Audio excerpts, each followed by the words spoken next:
Marhay na aldaw mga tugang. Ako si Vic Nierva, asin sa liwat, magbikol kita.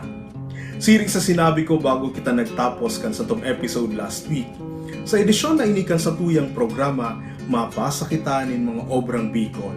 Mabasa kita nin tulong rawit-dawit. Anduwa sinurat nin duwang kontemporanyong parasurat sa Bicol, an ikatulo, sarong pagdakit taramon nin pamilyar na poem in English. Lugod sa satuyang pagbasa sa episode na ini, urug ta pang maapresyar ang Bicol.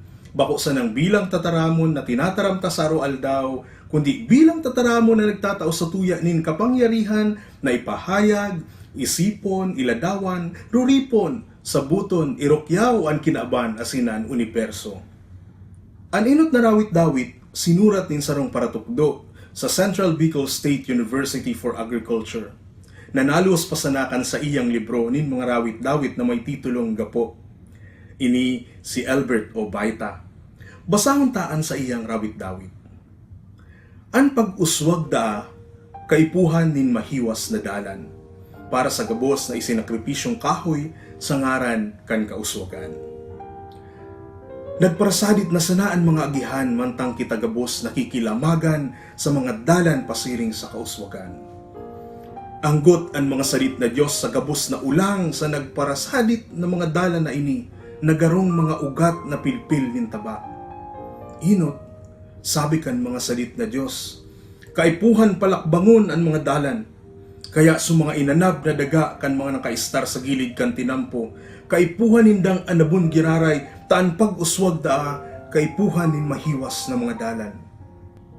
Sunod nindang kinastigo ang mga kahoy na tuninong na nagbabantay sa mga sibutang pagbaklay, aldaw man o banggi. Nahiling na kan mga salit na Diyos ang puro kan kauswagan. Maliwanag na ang mga dalan, alagad nagkakadal-kadal iniarog kan mga ugat, kan mga anggot na tawong lipod, na nagpapaipli sa lindong kan mga darakulang kahoy kun minalama sa aninit o uran, tapirming may salmog na maitom na aso. Nagtuturubo na ang mga poste ning ilaw, maniniwang ang mga ini asin rumarom.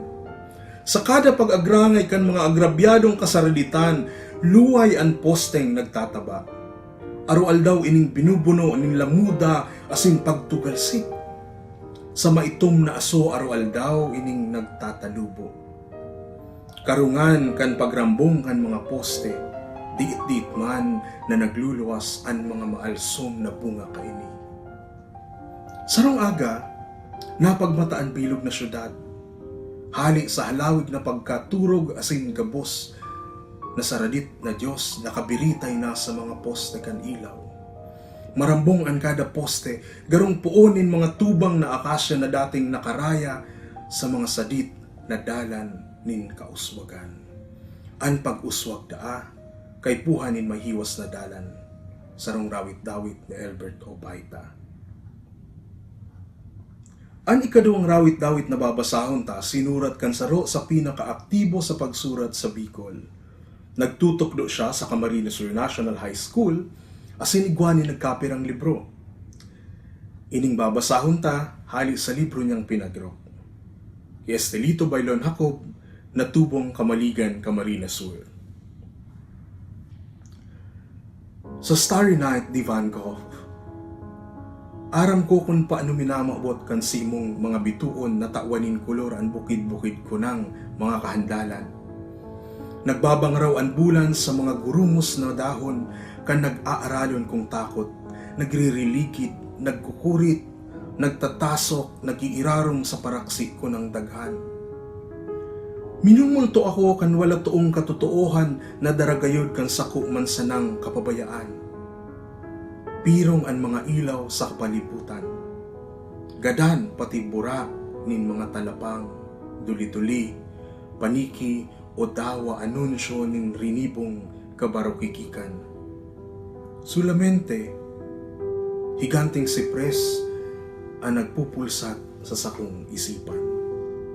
Itom nakalayong matukdol kan sirang mo. Sa Starry Night ni Van Gogh, ni Estelito Bailon Jacob.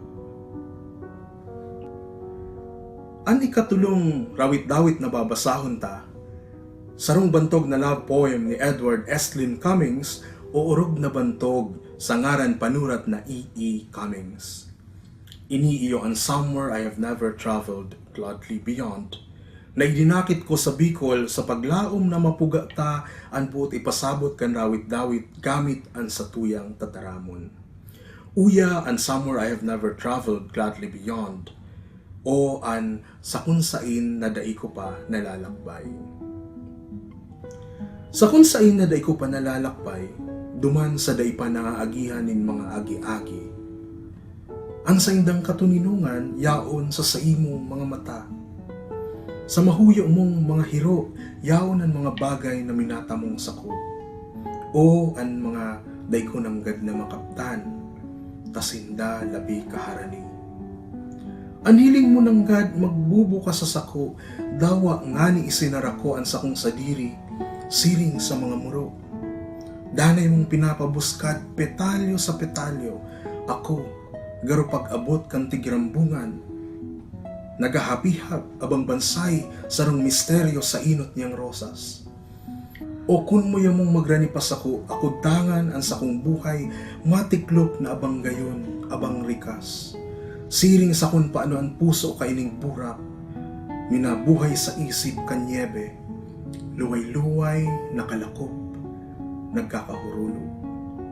Mayong anuman na masasabot adigdi sa kinakban, an kabaing kan bagsik, kan mabagsik mong kaluyahan, daraan pagmating minasadol sako sa paagi nin mga kulor kan sa iyang mga nasyon. Lambang hangos, minadaranin kagadanan, asinindaing kasagkuran. Day ko nanggad masabot kung anong dapit sa imo ang minasara o minabukas. Alagad igwas na sa kuya na minasabot sa tingog kan sa imong mga mata na urog pang hararong sa gabos na rosas. Mayo nin si Isayman, mayo dawa an uran, an igwa nin siring kasadit na mga kamot. Somewhere I Have Never Traveled, Gladly Beyond, o sa kung sain na day ko pa nalalakbay ni E.E. Cummings. Tulong rawit-dawit, tulong para surat, alagad binapaulan to kan sa tuyang tataramon sa halangkaw na tangga nin pagpahayag asin paghiling sa kinakban. Lugod sa episode na ini mga tugang, urog ta pa man lugod na maapresyar ang sadiritang tataramon. Kaya padagos ta pa ining ruripon, pagadalan, paghurup-hurupan, asin pararumon, urog na ang satuyang paggamit kan Bicol. Kung igwa ka mong manghapot, suhestyon o anuman na buot nindong ipaabot, sa ikakauswag kan sa tuyang show, mag-email sana sa magbicolkita@gmail.com. Mag-iribanan po kita liwat next week sa semana kan Kapaskuhan. Ini po si Vic Nierva, daing tok na minaalok sa gabos na magbicol kita.